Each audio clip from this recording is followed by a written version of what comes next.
Hi, I'm Seamless, and today is Friday, which means I'm going to show you how to make this bass. And then show you how to turn it into this bass.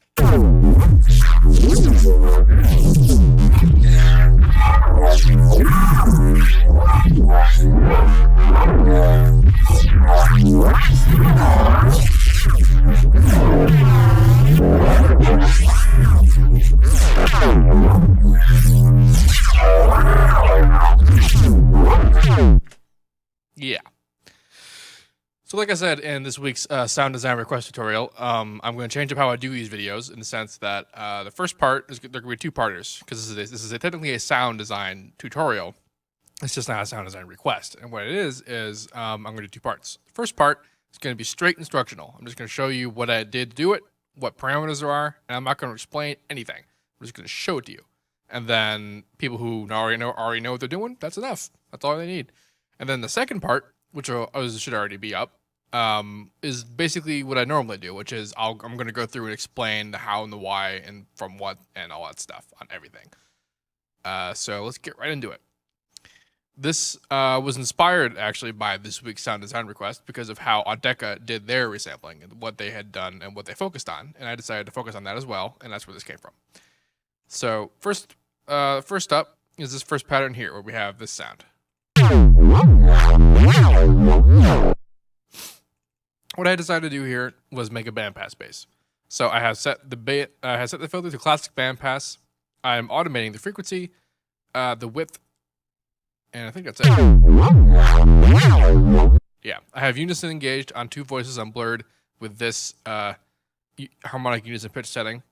I also have a filter mask on slightly on the lower frequencies so that despite wherever the bandpass is, there's still a lot of low frequency action active. I also have harmonic protection turned on, which does mostly the same thing, but I wanted more harmonics than were being given. I turned the pitch frequency divider, not multiplier but divider, to 4 to bring it down to the bass, and then I set the detune to 2 to create a specific kind of saw wave, square wave. It's a square wave. I made that same mistake with the Audeca video. I called it a saw wave. It's a square wave. Yes, I had a little bit of phase going on. I also put distortion on, and I also compressed it. And then there are no external effects being applied to this. This is just what this sound is. I automated it. Here are the automation clips. Be advised that in these particular automation clips, I have some min and max differences setting. And there's reasons for that, but that's not super important for what you would do, because basically the point of this is that you just automate these two parameters. With a little bit of keyboard tracking engaged. I don't have max keyboard tracking. I don't even have default keyboard tracking in the sense that it's not 100% to the original keyboard tracking, but it is a little bit of keyboard tracking. I'll explain more about that in the second video. So then you record this into an Edison. This is originally a 2-measure long sound. And so I record it, loop it, cut it off, and then I drop it into the first Harmor. The first Harmor is this guy.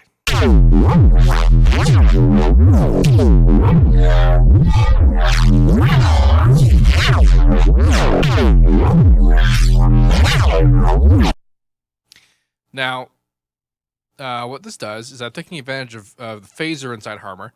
I have keyboard tracking set to nothing, speed set to nothing, and I'm automating the offset and the width. And the phaser mixes all the way up.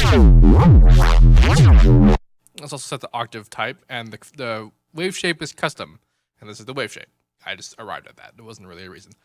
I'm also automating a whole bunch of other stuff. I'm automating the pitch of the unison, which is set at 2 and blurred.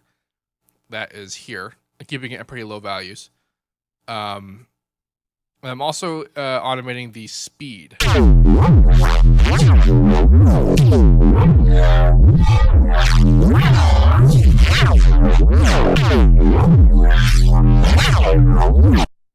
Which is causing that behavior. And that's more or less all that's happening here. I'm distorting it again and compressing it at the end to set the taste variously. Let's see. I believe, yeah. Okay, so in the phaser mask, I actually engaged the phaser mask and created this shape. This is that's what that's doing there. Change the phaser shape. That's all that I'm doing here. The unison shape is the same. It's just straight up unison. Didn't really mess with it.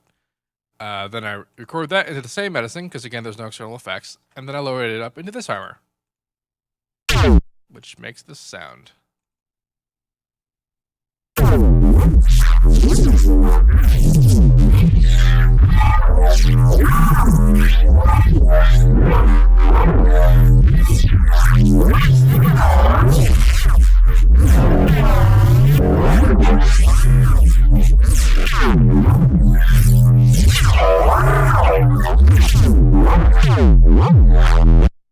Now, when I had made the second pattern, I made one big note.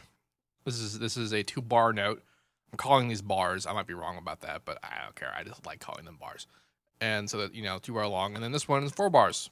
And it's just a big continuous note. And when you play something that's continuous note, the default behavior in Harmor is to repeat it. So it does that. If it were allowed to go for as long as it does. But I'm automating a bunch of stuff, which is causing different changes. I'm automating the image sharpening envelope, which is this guy, this knob here. I'm automating the phaser width and offset, much like in the original phaser settings in the first Harmor, the second Harmor, the first resampling Harmor. But this one's not turned all the way up. There's also the same phaser mask engaged and a different shape that I arrived at. I'm automating the offset, the width, the speed, and keyboard tracking are at 0. I'm also automating the prism, but it's largely staying at the middle position, which is 0. And I'm also automating the speed envelope, which is this guy here. I have unison engaged at 2 and at hertz settings, and then I also have a specific unison shape going on in the unison pitch drop-down window. I also have a bit of EQ going on, which I probably could have left for post, but I decided to do that at the time. Yeah, so that's all that's going on here. I do have things going on in post. So the first thing I did is I made this EQ, and I put this high pass filter on the very end because there's a lot of sub going on. This is optional. You don't really need to do this. In fact, everything I did in post is pretty much optional. This is what it sounds like without the post.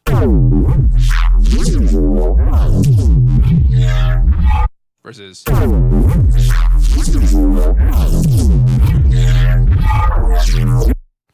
this is just some EQ, some multi-band compression of various types. I was gonna go the route of what the Audeca project had, which was a bit some patcher stereoizing, but I decided it wasn't super necessary for this sound, which was largely about the resampling.